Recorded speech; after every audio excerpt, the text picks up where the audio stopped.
ഏത് സ്നേഹിതന്മാരെ മറ്റൊന്ന് ഇസ്ലാം മതം ഞെരുക്കാക്കിയത് ഈ ഹാർമോണിയം കേൾക്കാൻ പാടില്ല, അത് ശൈത്താന്റേതാണ്. വിനോദങ്ങൾ, പാട്ട്, സംഗീതം പാടില്ല, സംഗീതോപകരണങ്ങൾ പാടില്ല. ഇസ്ലാം എത്ര സുന്ദര മതമാണ് സുഹൃത്തുക്കളെ. കാരണം ഹാർമോണിയത്തിന്റെ ശബ്ദം കേൾക്കാൻ പറ്റില്ല. ബസ്സിലിരുന്ന് യാത്ര ചെയ്യാൻ പറ്റുമോ? കുടുകുടൂന്നൊരു പാട്ടല്ലേ. ചില കക്കൂസിൽ വരെ കാണാൻ പാട്ട്. ഇസ്ലാം പ്രായോഗിക മതത്തിൽ ഇങ്ങനെ പൊത്താൻ പറ്റുമോ? എന്താ ഇസ്ലാമിൽ മൗലിക തത്വം? ഇസ്ലാം പ്രകൃതി മതല്ലേ. അതുകൊണ്ട് ഇസ്ലാം മതം ഒരു വിനോദവും പറ്റ വിരോധിക്കണില്ല. ഒരു സംഗീതോപ്പന നബിന്റെ കാലത്തുള്ള ഒരൊറ്റ സംഗീതോപ്പന നബി വിരോധിച്ചിട്ടില്ല. അതേ സമയത്ത് നിബന്ധന ഉണ്ട്. വസദ്ദുന്നാൻ ദിക്രില്ലാഹി വഇഖാമി സ്വലാത്തി എന്നുള്ള പറഞ്ഞു. നിസ്കാരത്തിന് തടസ്സമാവരുത്, അതുപോലെ തന്നെ പടച്ചോനെ ഓർക്കണിനും തടസ്സമാവരുത്. ഇത്ര മാത്രം. അല്ലാതെ എത്ര ഹദീസ് ഉണ്ട്, 100 കണക്കിന് ഹദീസ് ഞാൻ എഴുതി തരാം. നബി സംഗീതം കേട്ടത്, പാട്ട് കേട്ടത്. ഇനി ബുഖാരി മുസ്ലിമിൽ കാണാൻ സുഹൃത്തുക്കളെ, ഒരു സഹാബിന്റെ വീട്ടിൽ അതിഥി വന്നാലേ ഒരു ഹാർമോണിയം പഠിച്ചു, ഡഫല്ല ഹാർമോണിയം തന്നെ, മിസ്മഹർ.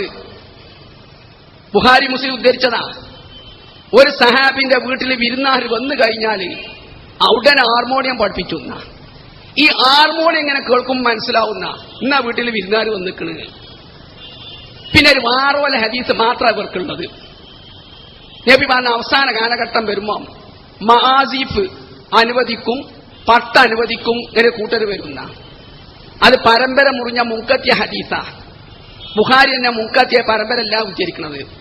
ഇനി സഹിയാന്ന് വന്നാൽ തന്നെ മആസിഫ് എന്ന അശ്ലീല ഗാന, അശ്ലീല ഗാനാണ് ഉദ്ദേശിച്ചത്. അശ്ലീല ഗാനങ്ങൾ അനുവദിക്കുന്ന അർത്ഥം. അപ്പൊ അശ്ലീല ഗാനങ്ങൾ മാത്രമാണ് ഇസ്ലാം മതം വിരോധിച്ചത്.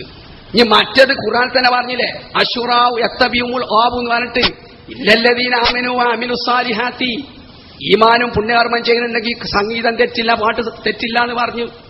ഇനി ബുഖാരി മുസ്ലിം കൊട്ടക്കണക്കിന് ഹദീസ് കാണാം. ഹസ്സാൻ ഇബ്നു സാബിത്തിനെ പള്ളിയിൽ വരെ ഒരു മീറാബ് സ്ഥാപിച്ചിരുന്ന, പള്ളിയിൽ നിന്ന് പാട്ട് പാടിയിട്ട് ശത്രുക്കൾക്ക് മറുപടി പറയാന് ബുഖാരി മുസ്ലിം ഉദ്ധരിച്ചതാ. പിന്നെ സഹാബത്ത് വന്നിട്ട് ചോദിച്ചു, നബിയെ ഞങ്ങൾ പാട്ട് പാടിയിട്ട് ഇസ്ലാമിനെ പ്രചരിപ്പിക്കട്ടെ എന്ന് ചോദിച്ചു.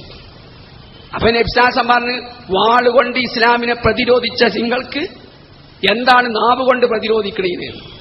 ഈ നബി എന്നെ സംഗീതം പാടിയതില്ലേ? നബിന്റെ കൈ മുറിഞ്ഞ് അല്ലന്തില്ല ഇസ്ബഹുന്ദേ മീതി അഫീ സബീലില്ലാഹി മാല കീതി. അഹ്സാബ് യുദ്ധത്തിൽ നബി ഇങ്ങനെ പാട്ടുകൂടുക, വൽ മുശ്രികൂന ഖദ് ബഔ അലൈനാ വഇൻ അറാദു ഫിത്നതൻ അബൈന, അവിടത്തുമ അബൈന അബൈന അബൈന നബി ഇങ്ങോട്ട് പറയുന്ന മുശ്രിക്കന്മാർ ഇങ്ങോട്ട് വന്നതാണ്, അതുകൊണ്ട് ഞങ്ങൾ അടിയറ വെക്കൂല, അടിയറ വെക്കൂല, അടിയറ വെക്കൂല. മുഹമ്മദ് നബിയുടെ ശബ്ദം ഇങ്ങനെ ഉയർന്ന സ്വഹീഹ് ബുഖാരി കാണാം. അശ്ലീല ഗാനം മാത്രം, ഒരു ഉപകരണം വിരോധിച്ചിട്ടില്ല. എത്ര ഹദീസും കൂടി ഇതാക്കാൻ. നബി പെരുന്നാണ്ടന്ന് നബി ആയിഷാബിന്റെ വീട്ടിൽ വന്ന് ആ പെൺകുട്ടികൾ മിസ്മാർ പ്രത്യേകം പറയുന്നുണ്ട്, ഹാർമോണിയ ദഫല്ല, ഹാർമോണിയം പാടിച്ച് പാട്ട് കേടുക. അപ്പൊ നബി അതിങ്ങനെ കേട്ട് കടന്ന്. അപ്പൊ അബൂബക്കർ വന്നിട്ട് പറഞ്ഞു, മിസ്മാറു ശൈത്താനി ഇന്ദ റസൂലില്ല.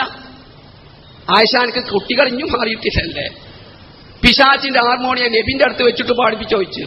നബി അബൂബക്കർ, അബൂബക്കർ അവിടെ വിട്ടണ, ലികുല്ലി ഖൗമിൻ ഈദുൻ വഹാദാ ഈദുനാ, എല്ലാവർക്കും ആഘോഷമുണ്ട്, നമുക്ക് പാട്ട് പാടാനുള്ളതാന്ന് അറിഞ്ഞു. അപ്പം ചില സെൽഫികൾ പറയാം, അത് പെരുന്നാളല്ലേ എന്നാ. പെരുന്നാൾ ഇസ്ലാം മതം ഹറാം അനുവദിക്കോ? ഇസ്ലാം മതം മറ്റേ ഓണത്തിന് ക്രിസ്തുമത്തിന്റെ ഒക്കെ മാതിരിയാ. പെരുന്നാണ്ട് അന്ന് വരെ നമ്മൾ പറഞ്ഞ അല്ലാഹു അക്ബർ അല്ലാഹു അക്ബർ എന്നല്ലേ. പടച്ചോനെ നീയാണ് വലുത്, നീയാണ് വലുത് എന്നാ.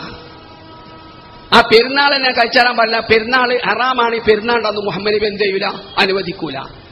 എന്നിട്ട് ഒരു കുട്ടി കഥാപ്രസംഗം പഠിച്ചിട്ട് എന്താണ് ഇതാക്കിയാലോ, ഒന്നുമില്ല എന്നർത്ഥം. ആണ് പെണ്ണിന്റെ ആണിന് വേഷം കെട്ടാൻ പാടില്ല, അത്ര മാത്രം.